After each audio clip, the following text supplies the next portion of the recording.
તો દોસ્તો તમે જુઓ છેલ્લા આપણા 48 કલાકથી વરસાદ ચાલુ છે સળંગ તમે જોઈ શકો આ પાણી રોડ ઉપર થઈને જાય છે આ રોડ છે જુઓ તમે તો પાણી જાય છે કે કેટલું ટીચોટીચ ભરાઈને જાય છે જો આખું આમ ચાલવામાં બી તકલીફ થાય છે આમ ખેંચીને લઈ જાય છે પાણી બી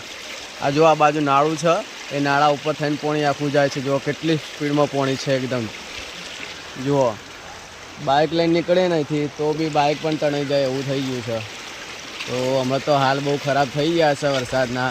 ખેતરના બેતર તો બધું બગડી જ ગયું પાકનું તો હવે કશું થાય એવું હોય નહીં અને અમે આ જુઓ કે રોડ ઉપર આટલું પાણી ભરાતું હોય તો પછી ખેતરમાં શું હાલ થાય જુઓ ખાલી આ પાણી જો ઓછેલી સ્પીડે જાય જુઓ કેટલી સ્પીડ છે પાણીની આખા નાળા ઉપર થઈને જાય છે આપણા માંડલ તાલુકામાં વિઠલાપુર ગામ